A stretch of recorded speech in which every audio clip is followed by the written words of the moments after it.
Here comes round number 3 of Grand Prix Copenhagen.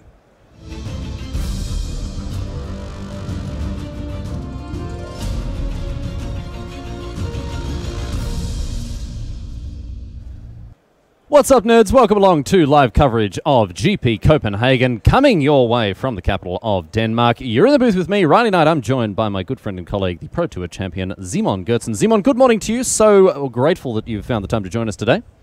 Hi, Riley. Good to have you. Great to have you along, and indeed, it's great to have you. That's right, you at home, wherever you are around the world. Thanks so much for tuning in and joining us here on this very warm morning here in Denmark. I think they're one, or do they get 2 days of summer per year? Well, this is definitely the first one. Yep, and I think they've it's a very very well spent one. We're all in here playing a card game, so we're really making the most of the 27 degrees sweltering heat. But on your screen, Branko Narik out of Belgium and Akos Kenyeris from Turkey, I understand. And these two guys, oh my goodness me, what's this, Simon? No Goblin Chainwheelers. No, we're seeing a bit of old school tech almost. The deck that Branko is piloting is trying to get Godfarrow's Gift into play, and then wants to reanimate his creatures. Champion of Wit's a bit of a liability as a 1 toughness creature in a field awash with Goblin Chainwheelers, but Nairink obviously is backing himself to beat the Chainwheelers here. Yeah, and with this particular deck, you don't mind too much if your Champion of Wits dies to a Chainwheeler. It's really not that important to keep all your creatures around at all times. Godfarrow's Gift, obviously the payoff for decks like this. You can see Sunscourge Champion, so plenty of ways for Nairink to use his graveyard, but typically we see Godfarrow's Gift in conjunction with Angel of Invention, a copy of which is in Nairink's hand right now, and that's really the sort of the combo-esque element of this deck here. Angel of Invention is one of the best cards to get back from your graveyard, and actually Branko has a stacked hand here. Godfarrow's Gift goes to the graveyard. I believe he's already holding a way to get it back. So this is looking really good for Branko if his next couple of spells resolve. Cast Down taking care of one of those Champion of Wits there from Kenyeris. And typically in the white deck, we see this card here, Refurbish, as the way to cheat out the GPG. And that's exactly what's going to happen here. And immediately Nairink's going to get huge value from this 7-drop artifact. And that's already a huge problem for Akos here. How do you deal with a 4/4 value creature coming back every single turn? It's almost like Branko has his own version of the Scarab God in play, but he doesn't have to pay mana. Does not have to pay mana for it every turn. Champion of Wits, draw 4, discard 2, which only is going to add fuel to the fire here for the Belgian.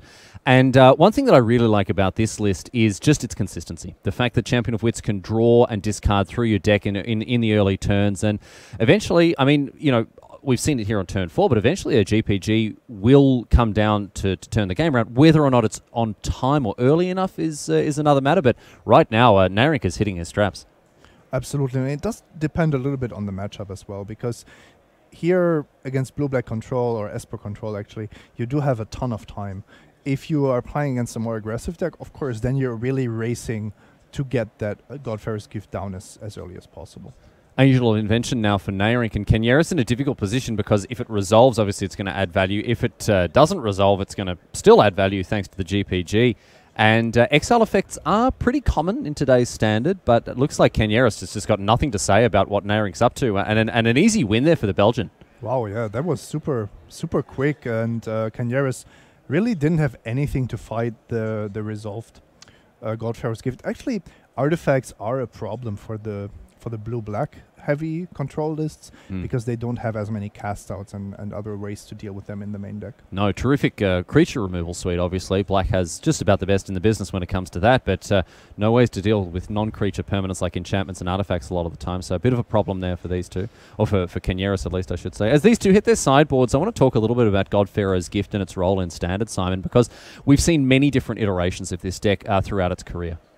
Yes, and actually we haven't seen too much of it in recent times. I don't remember seeing a Godfarrow's Gift list at the Pro Tour last weekend, for example. I think it was in attendance, but not particularly strongly or in great numbers, and it didn't do too well. Maybe 10 players or something like that. Something like that, yeah. So definitely under the radar, but I can respect players playing championing, if you want, a Champion of Wits, because it's such a powerful package. You get the immediate card filtering, and then once you start eternalizing it, either by paying the mana or by getting Godfarer's Gift down, you're really pulling ahead in the card advantage race. Sure, I think my issue with the card is obviously because it can die and leave you behind on cards with Chain Whirler, and I don't like that side of it.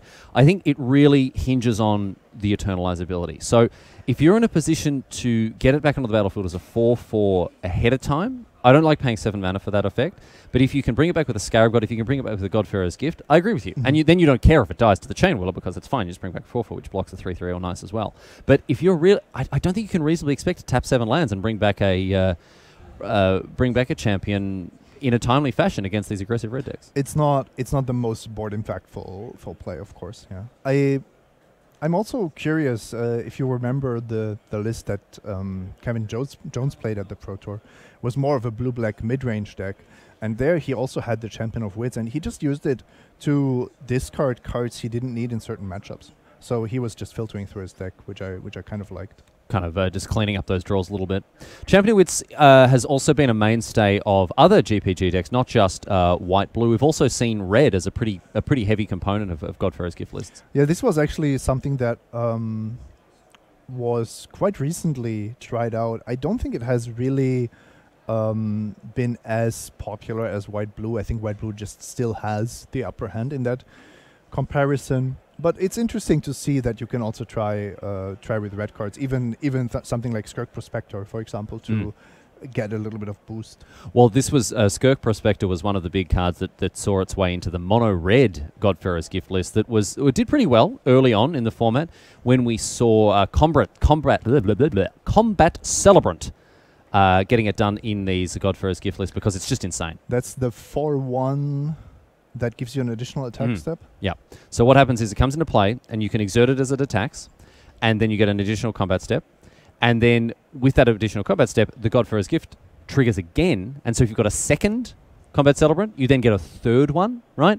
And because it untaps all of the other attacking creatures, you can continue to attack and attack and attack. Unfortunately, so it's literally an infinite combo. Unfortunately, I was about to say it's not that, because the Combat Celebrant says exert it only if you haven't already exerted that card this turn. So you can't get infinite combat steps with 2 of them, unfortunately. Well, I guess unfortunately for the player facing off against it, but still, I mean, often 2 combat steps, 3 combat steps, more than enough to seal the deal.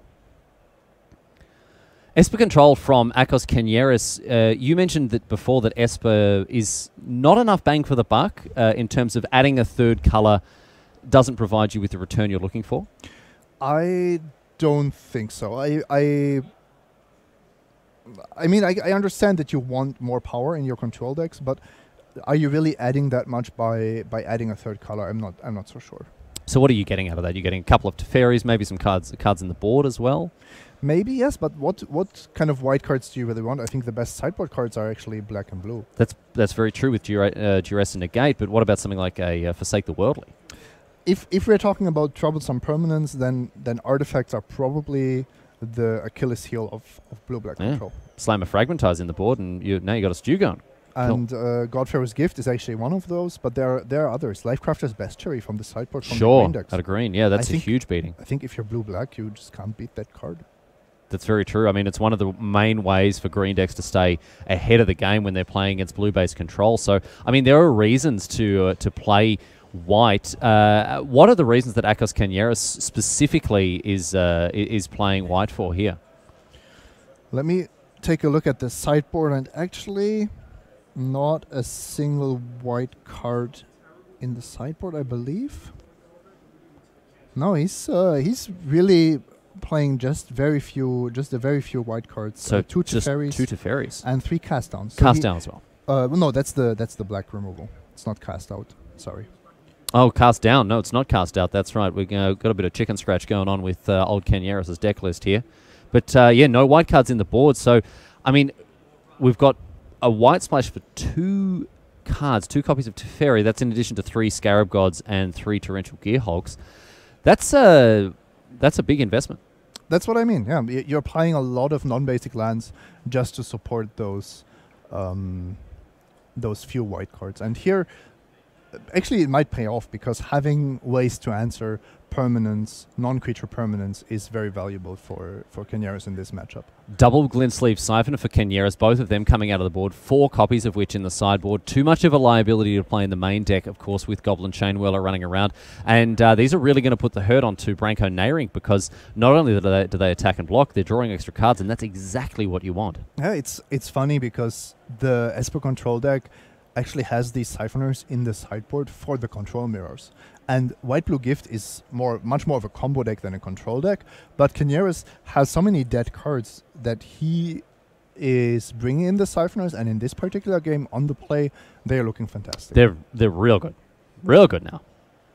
I mean, they are amazing cards anyway, but now Kenyaris will untap, draw 2 additional cards, attack again with 2 menace creatures, and get 2 more energy. And now he's just like, no, okay then. All right. Well, that's how that one's going to work. Here's a Champion of Wits now. Draw 2, discard 2 for the Belgian. But yeah, Glint Sleeve Siphoner are just such a house in essentially every matchup except the red one. Yep, exactly. And of course, when you're Esper control, even ignoring Goblin Chainwhirler, you don't want to play just random creatures that die to removal spells that give the opponent targets for their fatal pushes. But after sideboarding, it's the perfect card. Actually, we've seen this time and time again throughout the years. If you're playing a control deck and you have the chance to bring in a creature that puts pressure on the opponent and potential planeswalkers while also providing card advantage, that's exactly what you're looking for. The classic sort of Dark Confident type card there, yeah. Yep. So 3 cards off the top now for Kenyaris. He's going to pay 2 life for them, but I tell you what, he'd be happy to. He'd pay 4 life for them. No worries. Extra cards against control, especially when your life total's not under too much pressure. I mean, Nayrink isn't a pure control deck, of course, but has to adopt a controlling role in post-board games more than a sort of combo role that it has there. And another one, triple Glint Sleeve Siphoner, although we're kind of getting some diminishing returns here. Yeah, we are, but I mean, this might just win by pure beatdown. Nayrink can hardly block these creatures. Yeah, it's going. Oh, geez, that block's going to be horrific as well. The Siphoner having Menace, meaning that both Champion of Wits are going to have to jump in the way of one of them, and then that's a stone cold 2-for-1, in addition to the cards it's already drawn. So Search for Azcanta joined by those Champion of Wits, but Nayrink he's behind here by quite a wide margin. Yep. Kenyaris can actually slam down a Teferi if he wants to. It will cost him an energy that he could also use to draw cards, but there are worse things than having a Teferi on curve. That was one of the most value-rific Glint Sleeve Siphoners I've ever seen. Not only did it draw Kenyaris a card, it also got rid of 2 3-drops. And Kenyaris' hand is stacked. He even has a Liliana there. Easy game, easy life for Kenyaris. Looks like we are going to see Teferi enter the battlefield, however, after that Ether Hub produces a white. Here is the Hero of Dominaria. And let's see what he's going to get up to this time around. Tuck away that Search for Azcanta, leaving Nayrink without much of a board at all. Oh, dear.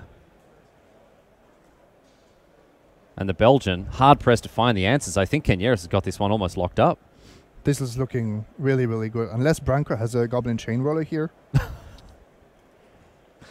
Oh, dear. Okay. Well, Angel of Invention is going to try to stem that bleeding a little bit. But, again, the menace on these Glint Sleeve Siphoners is just proving to be enormously powerful. Yes. Although this is kind of the response that Nayrink needed.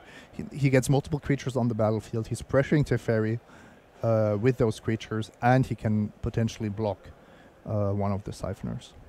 4 mana now, and it's Glimmer of Genius in response to the trigger from Glint Sleeve Siphoner. That means that Kenyaris is going to be able to draw an extra card as he bottoms 2 cards from the Glimmer. And, I mean, this is a pretty cute play, but hey, an extra card, you'll take it. Yeah, it does mean that Kenyaris is kind of tapped out for the turn. But he has just drawn, this is the 5th card he's drawn this turn. So he's got 9 cards in hand. Yep, all right. He's going to be able to deploy one of them, or we're going to discard, in which case the extra card was kind of unnecessary. Okay, yeah. Well, I don't know. It was cute and it was a cool play, but I mean, it's just discarding 2 cards, Simon. Yeah, I don't love it. No. All right. Well, but there has to be some achievement that he unlocked with that drawing 6 cards. Oozing value. Turn. Yeah. It's an achievement. It's worth 20 gamer points, and now we have Glint Sleeve Siphoners getting in with the double fatal push now, taking care of those 1/1s. So Kenyaris is with cards to burn, just incinerating them. spending real removal spells on little token creatures there, and that enables the attack, narrowing down to 6. Kanyeris with a full grip. We have a little bit of an argument here whether Kanyeris announced his energy triggers correctly. Okay, sure a judge will be involved here to sort this one out as swiftly as possible here, because of course it is a triggered ability, and it's a visible one as well. It does have to be recorded, I guess, with both the dice that you tend to see in the feature match area. We tend to make our players use a die to represent that, but then also on their life pads usually they'll have it written as well. So we did have some people asking questions about that, but there's no exception to that rule. Even in the feature match area, Simon, players still needing to record energy on paper as well, writing it down. Yeah, I think that's actually a really good rule change. With energy being so relevant in Standard, it is, in a sense, it's almost as important as your life total. Looks like this discussion is ongoing. From my position, it seemed like a pretty clear-cut decision here, as the Siphon is attacked, and then Kanyeris went to put the energy into his reserve. But hey, not my job to make those decisions, Simon. Thankfully. Yeah, and what we are often lacking in these kind of situations is what was exactly communicated. So, for example, did Kanyeris just tap those 2 Siphoners and say, take 4, take 4, go? Take 4, go, I'll add energy, or was it like attack you, energy, take 4? We don't have access to all that, but fortunately, people in the feature match area do indeed. So we do have our floor reporter Neil Rigby standing by with an update. He has confirmed that the mistrigger for the energy is obviously the judge call that's under dispute, and more updates as they come to hand as this debate rages on between Branko Naring out of Belgium and Akos Kanyeris from Turkey. Of course, these players having got themselves deep into game number 2 now here at GP Copenhagen, round number 3. Naring on this white-blue gift list handily won game number 1, but game number 2 looks to be a little bit different now. So what we've been told from the floor here is that Kanyeris demonstrated awareness of the trigger, but because he wrote his life down first, Naring is claiming that he missed it. I'm not a judge, but to my knowledge, as soon as you demonstrate awareness of a triggered ability, even if you haven't taken the game actions to represent them, for example, you can say, I gain 2 energy, adjust the life totals, and then adjust but it doesn't seem to be the way that things have gone here. Simon, I don't agree with this call. Well, it is definitely a very close call. I think that from what we've seen, Kanyeris did not forget that he was getting the energy, but he might have done a little bit of out of sequence play there. Like I said, for me, it's I don't want to say anything without hearing or being there in person. And to be fair, Kanyeris has so many cards to work with. Yeah, he can probably do without the extra one. Yeah, I mean he's close to discarding. A trigger that might be more important to remember is actually the untap 2 lands. Is he going to do this here? We will see now, because Teferi did go upstairs this turn. So we'll see now if Kanyeris is going to remember to untap 2 lands as he should have. Is this debate still going? I thought it seemed resolved, but it looks like the... okay, there's been an appeal. The head judge has come over, and that's and I think that's the right thing to do from Kanyeris' position.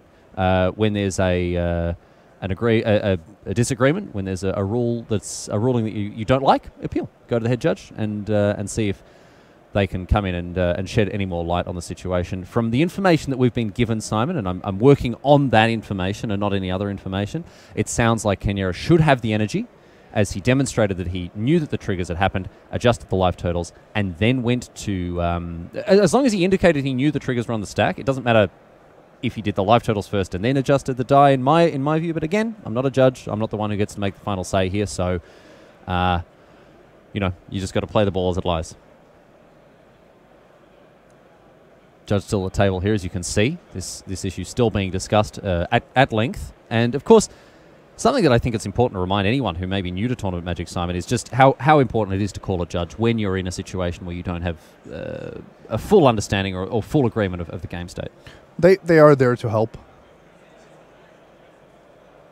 I had a really fun judge call in one of the last tournaments I played. Go on. When we were, I think we were shuffling up for game 2. No, for game 1 actually. And then somehow, I believe I took a mulligan. And then there was a misunderstanding where I thought I had lost the die roll, so my opponent would be on the play in Modern Constructed. Yeah. And then he said, no, I put you on the play, which I found really surprising. Yep. After I mulligan. And okay, I mean, the game is continuing, but I will finish the story. So in the end, the player insisted, and we called the judge just to confirm that that there is a weird miscommunication going on. In the end, it turned out he was playing 8-rack. Yep. And he put every one of his opponents on the play. Yep. So it all made sense. It was just a misunderstanding. But I knew, because of that, I knew that he was playing 8-rack. And Okay, because that's like the only deck, right? The only deck, yeah, because they need that extra card. So the final ruling on this situation is that Akos Canieras did miss the trigger, and Nairink is able to follow up with a second Angel of Invention. A very nice card to have in multiples, of course. And Canieras also, Simon, for those playing at home, did remember to untap those 2 lands. But he didn't use them for anything. No. So only half the value. Staying on top of things nonetheless here, Canieras. Doesn't draw an extra card, but still attacking with the Glensleeve Siphoners, and look at that, like a greyhound. Updates his energy total as well. So, Nairink reduced to a single Angel of Invention. Goes on the block here. And Nairink on 7, Canieras on 17. Yeah, one of the servers actually survived because of Angel of Invention's Glorious Anthem ability. He's a Champion of Wits now. Draw 2, discard 2. How about, sorry, draw 3, discard 2. How about draw 3? Excuse me. This is actually really complicated. As a player, as an opponent, as a caster, the Champion of Wits can have 2 power, can have 3 power, can have 4 power, can have 5 power. You have to be aware of all these power pumping effects on the battlefield. It's just one of those effects that you sort of you hard code in your head, as when it comes into play the first time you draw 2, and then the second time you draw 4. But it's it can definitely be different as we're seeing here. And Nairink is going to be up a card now thanks to this this champion. So, still considering what to discard by the look of things. Have you ever befuddled a Champion of Wits in response to its trigger? Oh, wow, no, but that would be... geez, that'd be super, super hot. Have them draw 0 and discard 2? That's almost like brainstorming with against a Notion Thief. Notion Thief. Yeah, not quite, but... Have you seen the classic clip? I think it was one of the first times it happened on Magic coverage. Absolutely, yeah. Yes. On the SCG tour one time. In famous Notion Thief. It was disgusting. So if you're not sure of the interaction between Notion Thief and Jace the Mind Sculptor, look up those cards and you'll see just how disgusting it is. Essentially, well, what is it? A 5-for-1? Something like that. It's obscene. At least. It's ridiculous. Anyway, we are going to move on now with Nairink and Canieras, seeing as Nairink has... taken several Ice Ages worth of time to resolve that Champion of Wits trigger, but he's got it done all the same. Canieras now continue to push forward with a Torrential Gearhulk, but a Jace's Defeat is going to meet a Syncopate from Canieras. So a bit of a counter war there, but ultimately the 5-6 comes into play, removes the Angel of Invention, and Canieras firing on all cylinders, Simon. Yeah, he had so many extra cards to work with. He will get even more extra cards from the Siphoner because White-Blue Gifts is not known to be packing a lot of removal.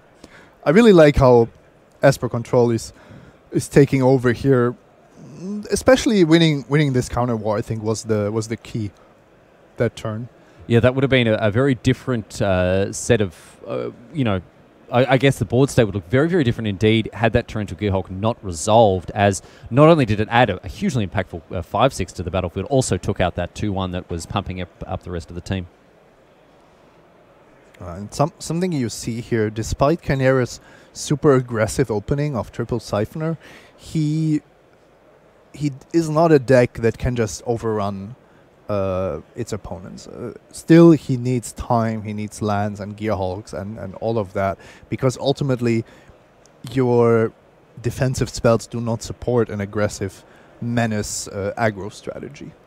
Canieras with plenty of action still in the hand, not only a Negate and a Glensleeve Siphoner, both nice proactive and reactive cards there, but a Glimmer of Genius is going to draw him to more cards than he needs. 2 lands as well. I mean, I guess he's going to continue to hit his land drops, which he can't be too unhappy about. No, that looks fine. We're going to find out what the Spyglass is naming. Could be Scarab God. Well, no, it looks like, yep. God generally, yep. So all immortal deities are just completely shut off by this little pirate trinket here. Branko didn't find a smaller piece of paper. He was looking. Oh, dear.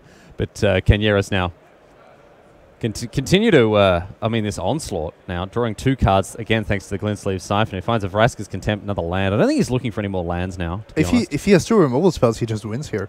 It's actually lethal power on the battlefield.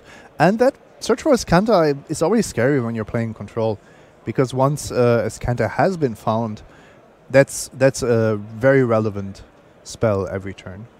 Nairink down to 5 now. Canyeras doesn't even bother with energy anymore. Oh. Oh, no. Oh, dear. Akos Canyeras, my friend, where is your head at? He realized after the block, but he just shrugged. Yeah, that is rough. Oh, my goodness. Poor old Canyeras there. You got to stay sharp, man. You got to stay sharp. You got to stay fresh. You got to stay slick, and you got to stay sharp. It's still early. It's still very early. So 7 mana now, and we're going to see a Champion of Wits come back into play. Draw 4, discard 2 here. And Canyeras in response, Glimmer of Genius. Does remember to up his energy there. Can't forget that one. Scry 2. Find land, and I think that was a Jace's Defeater or a Negate. It looked like a counterspell of some kind. I thought he was still looking for a Disallow, maybe.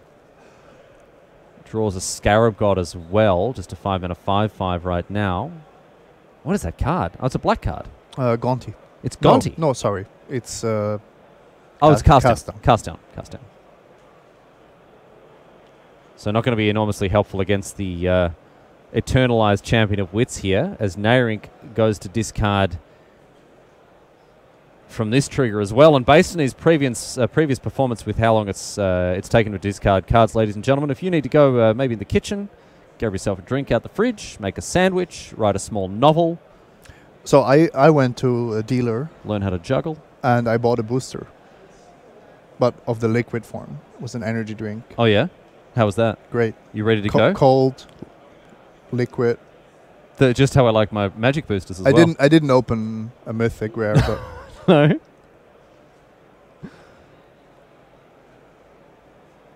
I had a coffee too. You are just you're just zipping and zapping today, Simon. Yeah. That's what the lady at the concession stand said. Champion of Wits now, and that's going to be enough for Canyeras to take it out. So she's just like, okay, have your booster, here's your coffee. You're like, yeah, give me more. You're like, no, mate, I'm cutting you off. You've had enough. She said, oh, that's going to be quite the boost. Oh, dear. Very good. So, wrapped up now. Akos Canyeras and Branko Nairink at 1-1. All even up between these two players. We head to game number 3. Canyeras needs to sharpen up here after having won that game all the same. He did make a couple of unfortunate missteps, and he's going to want to have to, I don't know, really get his head where it needs to be, get that brain zone nice and tight, because, you can't afford to make mistakes like that as we get later on in the day. No, you can maybe when you're drawing 3 cards a turn, but this... Actually, it did look surprisingly easy for the Esper control deck. I think White Blue Gifts has a lot of cards that are very scary when you're a blue-black based control deck. And Branko didn't really find those scary cards. Yes, he had a Search for Azcanta, but that's a really slow threat. If he has just champions into refurbishes, into more card draw, into maybe even hard casting those angels and those gifts, then Canyeras is in a lot of trouble. I don't expect Game 3 to be as easy as Game 2.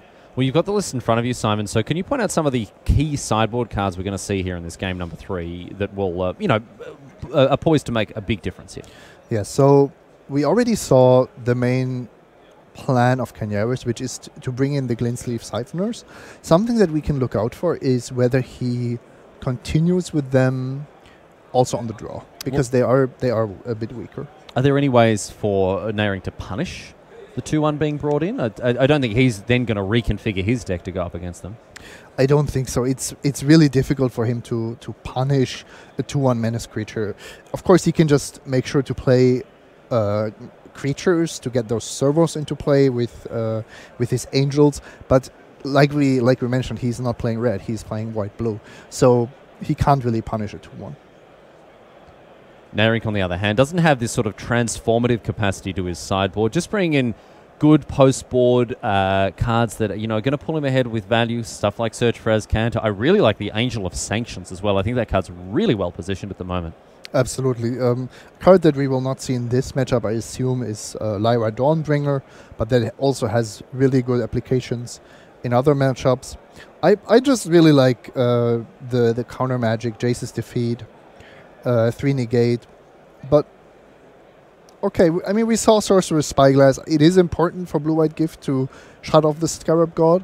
I'm just wondering whether that's worth a card when you're playing such a combo-centric deck. Players put the finishing touches on their decks, and they are shuffling up and ready to go now. Let's have a look at the opening 7 of these respective players here. Nairink out of Belgium, of course, and Kenyeris from Turkey. Let's see what's going on. Looks like Nairink will be going first. He does have that Angel of Sanctions after board here, Simon. Interesting, yeah. It's not Maybe that's why he's mulliganing. It's not what I was expecting against Esper Control. You cannot really expect it to survive. No, I mean, that's the thing. It's not like it doesn't have any targets. You can get rid of a cast out, or you can get rid of a Planeswalker or whatever, but at the end of the day, how long is it going to stick around? They've got the best removal in the format.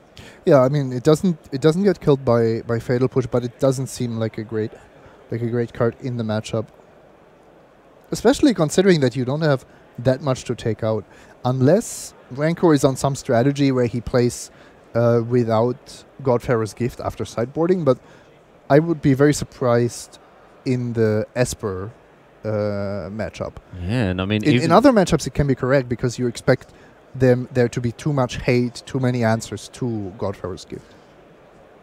But you've got so many cards to take out. You've got to take out your Minister of Inquiries and all sorts of other cards as well. And Sunscorched Champion is not relevant. I don't think you want Fumigate against Esper Control. So, yeah, you have those cards to take out. Well, Nairink is thinking about his 6, going to keep it, and a Scry now. See what he wants to do with his card. It's going to stay on top. Good news for him. And we are off to the races now. Kenyeris going to take his first turn, and both of them leading with cycling tap lands. And off the top, a Search for Azcanta put into play before he had his second land on the battlefield. A very aggressive deployment of that card there, Simon. Yep, that's how you show dominance. Yep. Assert yourself. I kept this on top, unsurprisingly. So Search for Azcanta there. A very nice turn to play for him. Kenyeris is having a good old think about how he wants to move forward in this game. Yeah, we are already in Nairink's. Oh, sorry. Upkeep. I assumed the rubbing of the John Finkel rubbing of the temples was giving us some insight as to where Kenyeris was at. So Champion of Wits. Empires rise and fall. Oh no, reasonably quick Empires this time here as we have 2 cards discarded nice and quickly. Refurbishing Planes. Wow, okay, not on the GPG reanimation plan just yet here, Si. Yeah, no gift inside for Branko, so he ditches the refurbish, although it is a very powerful card. Christmas is cancelled. No gifts in sight. Now, Champion of Wits comes in for 2. And this Charter Course is just a straight-up divination unless Kenyeris has something to say about it. And this is always difficult if you're the control player. Do you want to counter the card draw, or do you wait for the big threats to come down? Looks like the disallow is going to meet a negate here. Nairink determined to draw his extra card, so he pulls ahead here on that front at least. Kenyeris gets land drop number 4, which is very important. Doesn't forget that energy token. Energy counter, I should say. This is just a crushing game by Branko. I think Branko this turn forgot his Search for Azcanta triggers. It is still early for all of these players. But look how the white-blue gifts deck is operating here on full steam despite a mulligan to 6. Strategic planning 3 off the top, and 2 going to go in the bin now, as we see. I think it's an Angel of Sanctions, a Godfarer's Gift, and an Island here for Nairink. I'll see what he wants to bin. Kenyeris with 4 mana suspiciously untapped. He's got to have something here. He's got to have something. Yeah, you can expect your opponent at this point to be holding counter magic and something like a Vraska's Contempt. But you're the one with the Search for Ascanta in play, so I think that definitely favors you. And as we've discussed now, Esper Control doesn't have too many answers to these kind of permanents. There's a Vraska's Contempt. Nice, Gary. They're getting rid of the Champion of Wits once and for all. Perfect target for an exile effect. And Kenyeris again with 4 mana untapped. Got that Torrential Gearhulk in hand. Look to maybe leverage that next turn. Has he got a Glimmer of Genius, Simon? I haven't seen one. I've seen a Syncopate and the Torrential Gearhulk. So 7 cards in the bin here for Nayrink. And he is going to flip, and we do find Ascanta. You might actually use Ascanta just to hardcast Godfarer's Gift here, which might be stronger than getting an extra card of it. Well, for 3 mana now. No, Nayrink has another think about it and says go. All right. So Kenyeris does have Torrential Gearhulk online, and with a counterspell and a removal spell in his graveyard, he's in a good spot. Nayrink activates the Search for Ascanta after it's been flipped now. The Sunken Ruin produces a cast out. It's going to be put into the hand of the Belgian. The others go below decks. So a slower turn from Nayrink, going to cycle that cast out, I should say. Cast out, cast down. Cast up. Coming soon in M19, cast up. And then as we return to Ravnica, cast sideways. So Nayrink now for 3 mana. We're going to see another champion? Yes, indeed. Draw 2, discard 2 once again for Nayrink. And he doesn't have too much to do with the Godfarer's Gift, even if he were to play one. He does have an Angel of Sanctions in the bin, but that doesn't really do a lot.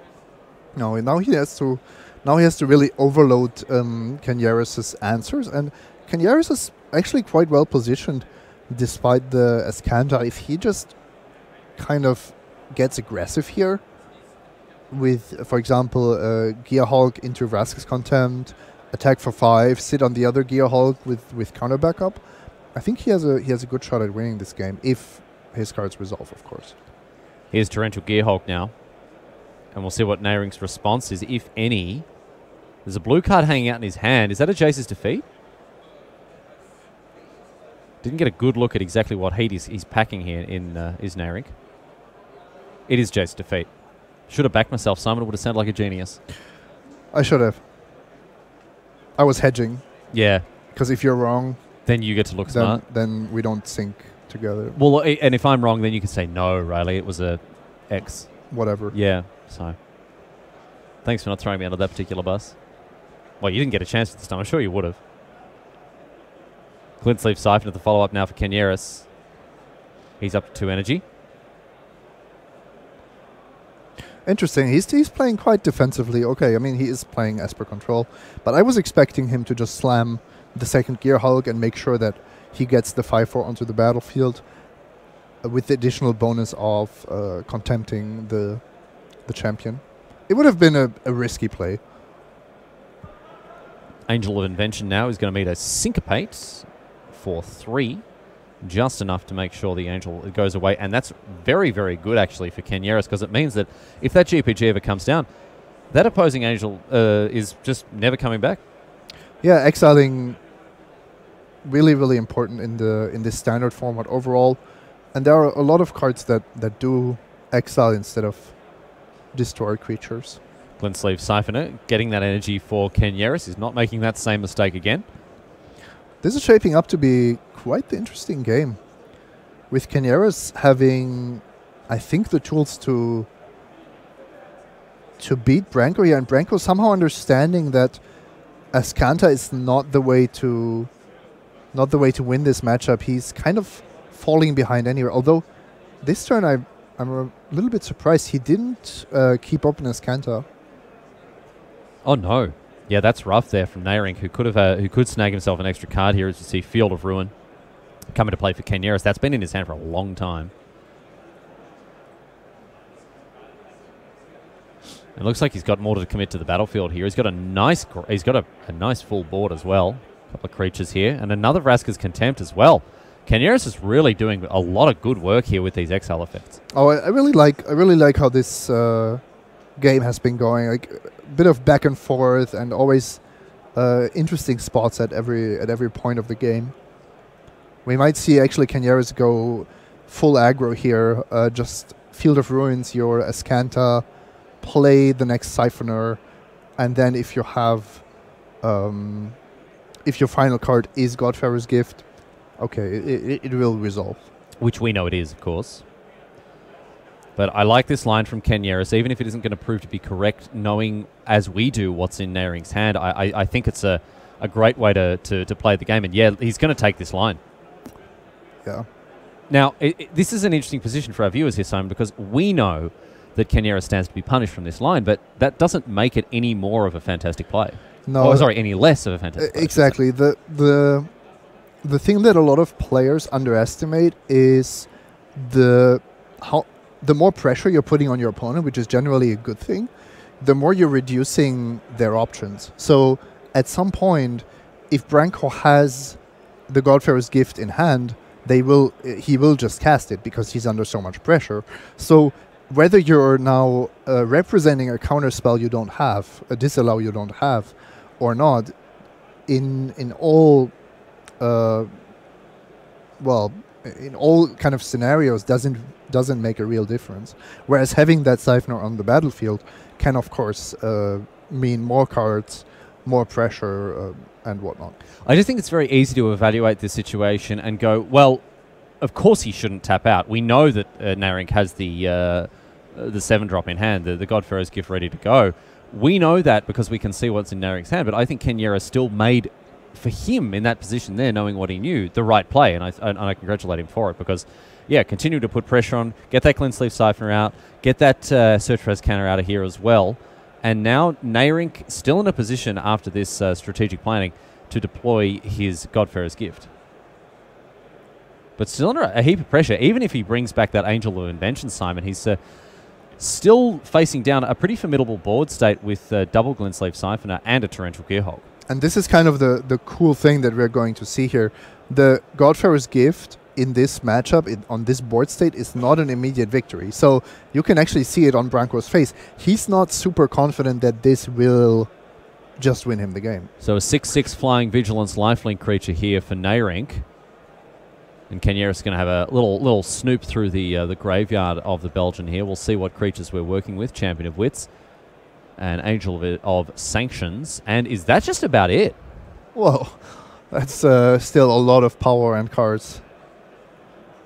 Usually there's an embarrassment of options for the gift player to work through. But I guess all those exile effects, we've had a couple of Champion of Wits and Angel of Invention exiled to cards like Vraska's Contempt throughout the game. So it's gone a bit differently now. Canieres draws a couple of cards thanks to the Glensleeve Siphoner trigger.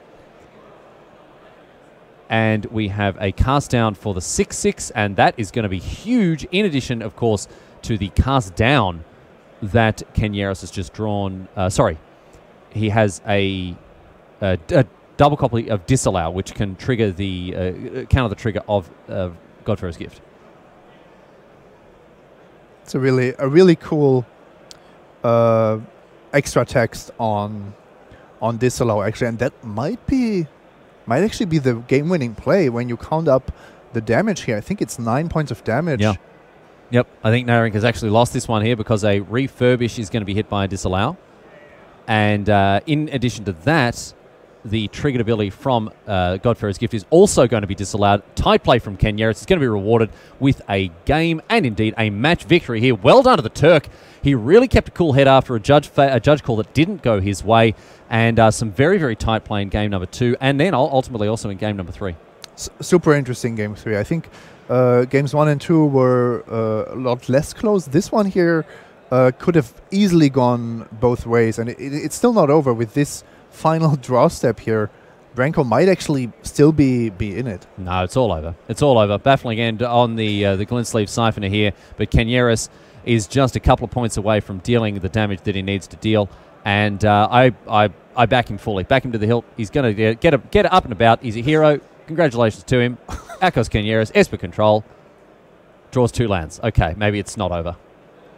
Would you say it's all over Red Rover? No, it is nowhere near that. We're not even into Blue Rovers just yet, mate. Naring down to 1. he had to cycle into a removal spell or maybe a blocker for the Gear Hulk to stay alive. And he did find the baffling end here. So let's see. Nayrink didn't get a look at the card that he drew for this turn, Simon. Counting cards in library? Afraid of decking? I guess this is going to come to that, though. He's still got about 20 or so. No, I think what this is him trying to assess the probabilities of finding certain cards if he gets to draw 4 cards with Champion of Wits. Or maybe he's even thinking about milling himself by sacrificing a desert here. Hypno Rivulet. I think I might have to rewatch this game when I'm back home. This... yeah, a lot of moving parts. Yeah, too many things like to even appreciate all of them. Been a lot of stuff going on now as we see a Champion of Wits being eternalized by the look of things. There it is. Draw 4, discard 2. We'll see if Nayrink can find what he needs here. And Branko is just desperately looking for an angel. And I think he found one. He can discard cards to then bring back with the Godfarer's Gift, and he's found the Angel of Invention here. Wow. Kenyeris, we know, is sitting on a land, and Simon, I don't remember who it was, but one of us was saying that this was all over, and it looks like they've embarrassed themselves, Simon. Yep, absolutely. That was just a very wrong call. Very incorrect, I would say, to whoever was saying that this one was over. Look, we don't need to get into who it was or what they said or anything, Simon. We can move on from that. I imagine forgiveness and, you know, just forgive and forget in this situation, because it could have been, well, it's 50-50. It was either you or me. Yeah. So and also the match was 50-50. Like that's all. That's always very one true. player wins and one player loses, and yeah, it's that's the way that it goes. It's funny because yeah, people talk about like certain matchups being like heavily skewed, like Tron versus Jun, say 80-20 or something. It doesn't make any sense. It's 50-50. Yep. You either win or you don't. Basic, Kenyeris now. Basic probability. Yeah, read a book. Just read a book. Oh, and Branko even with the counter. Oh, too easy. Easy game, easy life here. And Kenyeris, oh my goodness, that clutch draw, as Kenyeris points out there, and a smile on the face of Branko Nayrink. And, well, may he smile after having snatched victory from the jaws of defeat there. As we bring it back to the booth, ladies and gentlemen, after that round 3 of GP Copenhagen here in Denmark. My name's Riley, joined by Simon. And Simon, we do have more Magic to bring our viewers around the world, our esteemed and revered viewers. We will be bringing Time Walk Magic their way before very much longer. We've got to go to a break, however. On the other side of it, there will be Time Walk Magic coming your way. We will see how things go after that. Stick with us. We'll be back at GP Copenhagen before very much longer. This is our prize wall where you can get anything from playmats to booster packs to singles to t-shirts. There's pretty much something for everybody.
Welcome back to the tournament floor here at GP Copenhagen. My name's Riley. This is Simon Goodson. And Simon, we've got Time Walk Magic lined up, and I understand we're going to see a bit of a special one right now. Yeah, I'm really looking forward to this. It's almost mono-white approach of the second sun with a bunch of planeswalkers. Almost mono-white, you say, Simon? Almost mono-white. Elliot Bousseau has Teferis in the main deck, and I think... Yeah, no, that's... Teferis and Negates in the sideboard, that's it. So just some blue cards in the board here. Treasure Map, the first play here for Bousseau. And now it's Juan Ramos with a Knight of Malice. Love to see the Knights getting out and about. And this is, of course, in game number 3. So these players have had a chance to sideboard and configure their decks. That's why we see things like Knight of Malice out of the board from Esper Control. Yeah, and looks like the mostly white approach deck is mostly colorless at the moment. Look at this. 2 colorless lands and an Orozca Relic. If you're interested in seeing this mono-white approach list, it was written about quite extensively by Coverage's Raphael Levy, the Hall of Famer, who I understand is joining us in the chat for this broadcast. Raph, salut. It's great to have you along here, but it looks like Bousseau is favouring, again, a light blue splash out of the board, whereas I think Raph was on the straight-up 14 planes actual mono-white. Yeah, we can assume that Bousseau just improved on Raph's version there significantly. Not a difficult thing to do. Not a difficult thing to do generally, unless it's in the area of Brazilian Jiu-Jitsu. Of course, Raphael being a national champion at that discipline. Duress, followed up by an Argyl's Bloodfast. Ramos has got the tools to fight control. Yeah, but Bousseau needs colored lands quickly here. I don't know if Island is the best one, but at least it allows him to negate something in the future. Juan Ramos. Nice little turn from him now as a second treasure map joins us from Elliot Bousseau. This Knight of Malice is putting on a little bit of pressure. Be better as the Knight of Grace right now. True. Although very good against mostly white approach. So Ramos, we'll see what his next move is. Can see at least a disallow in hand, so he's going to sit back on the counter magic. And a treasure map sends something below decks here for Bousseau, who still doesn't have a white source. Now, Simon, he's holding a bunch of cards upside down in his hand. This is something that I've seen pro players do more and more of recently. What's going on there? Yeah, so a lot of players will do that to remember which cards their opponents have seen. So, for example, if Juan has cast a Duress, then Elliot will keep those cards turned around so that he always remembers that they are known to his opponent. And this is one reason to, I guess, play with sleeves that don't have a design on the back of them, because otherwise your opponent can see which ones you may be considering. Although, I mean, we're getting pretty deep in a situation like that. There is a white source now for Bousseau. We'll see what he wants to do with it. Well, a Razka Relic is the play here. Didn't need the white source for that one. Does have the approach in hand, though. And he even gets the City's Blessing here right away because treasures are permanent, so that's actually 10 right there. Oh, easy game. Look at that. Got the City's Blessing. This is looking pretty good. He's throwing so many extra cards, and I don't think the Knight of Malice attacking for 2 here is even relevant. Juan Ramos has done a real number in his own life total there, taking himself down to 12 to draw extra cards with Argyl's Bloodfast. A pretty safe thing to do against a deck with approach of the second sun generally, to use your own life total as a resource like that. And wow, look at Juan Ramos, the way he's holding his cards. He's really got them splayed out.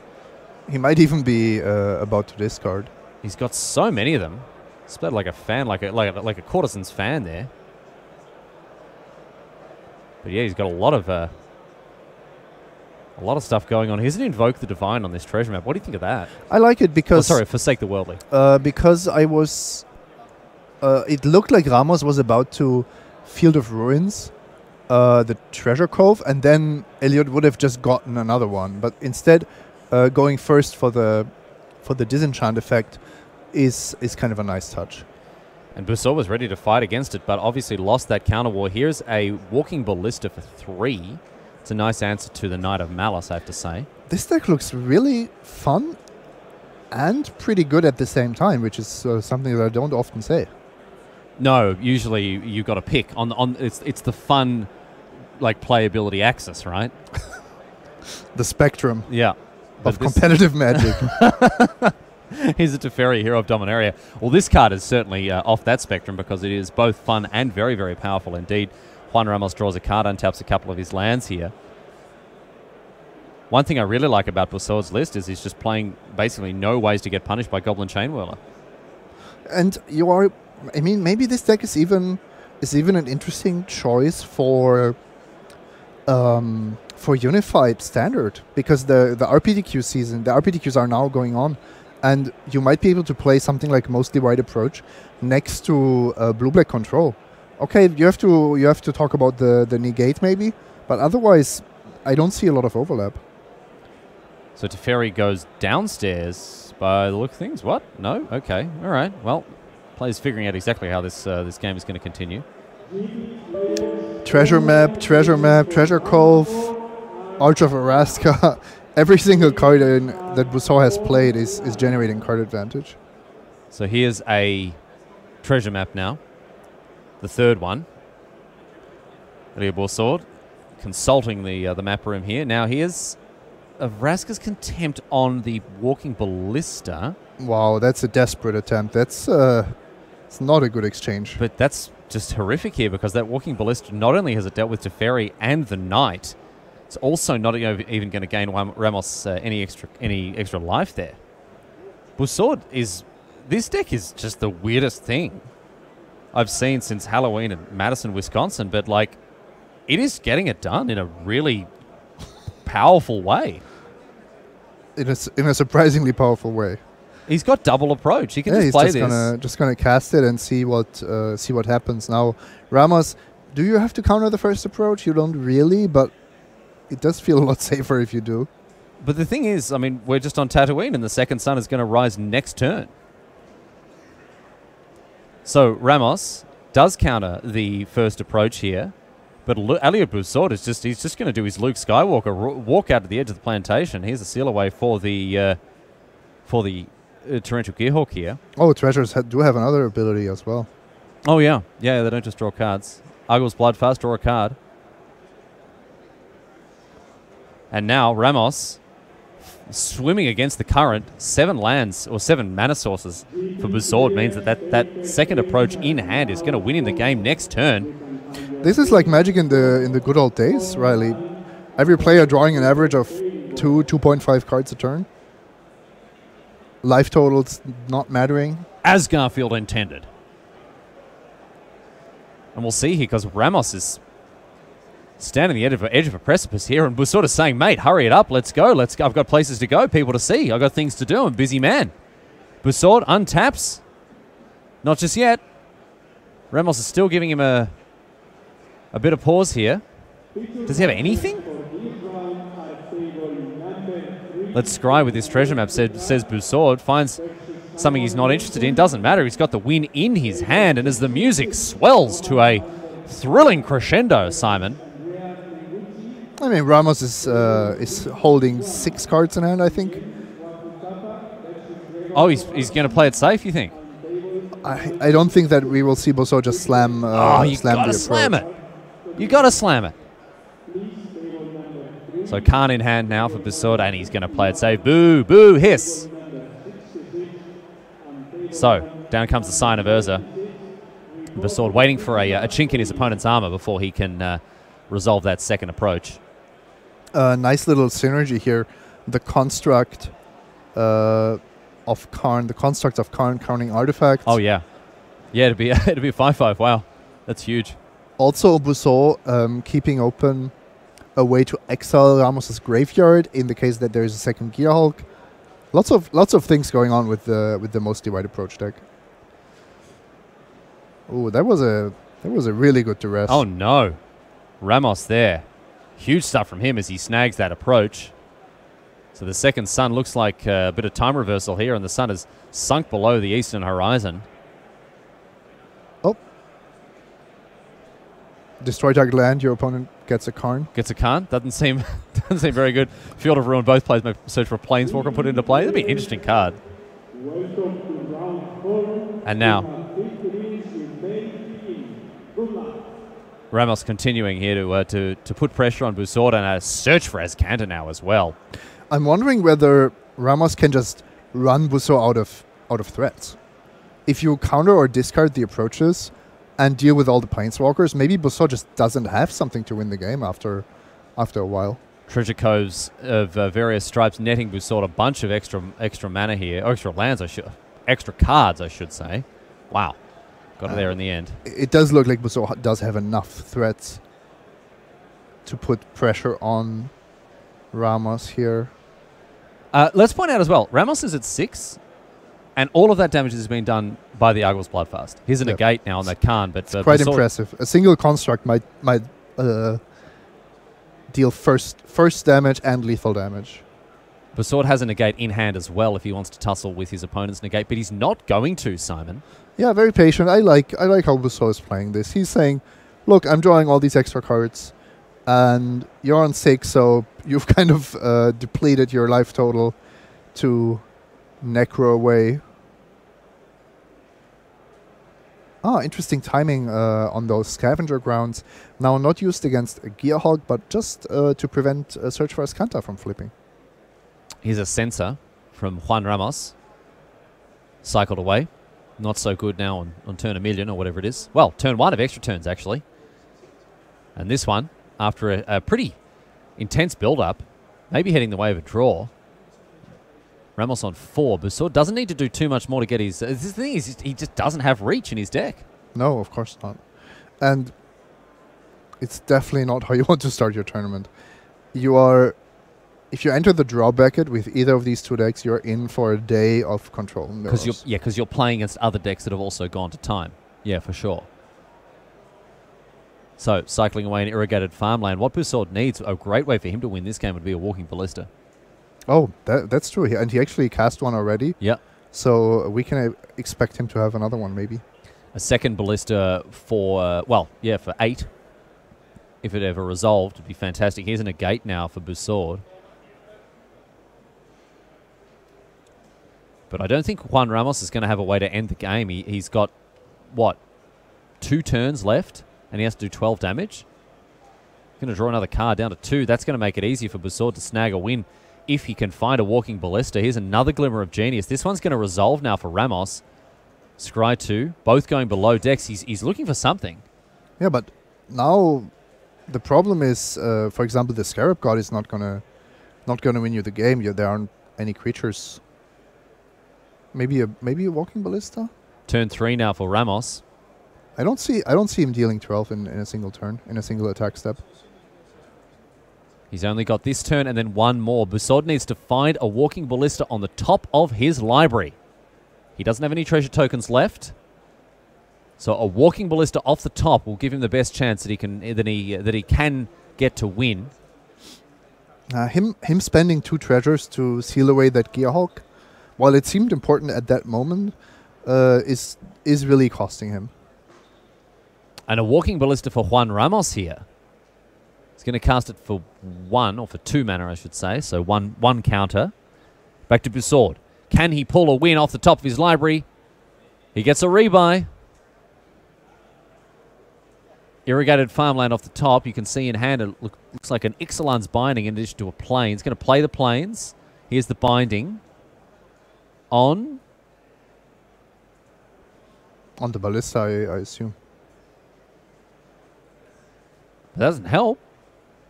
Okay, Ballista goes upstairs. Busord down to 1. Oh, sorry, takes 1. Down to 11. A little bit different there. And going to exile... Oh. Okay, so Ramos did that in response to the binding, not the trigger. Seems loose. Busord cycles away the irrigated farmland. Off the top. It's a Khan. Okay. Ships the turn. And ladies and gentlemen, it began with a bang, but it's going to end with a fizzle now as Juan Ramos and Elliot Busord draw this game. You would think almost certainly.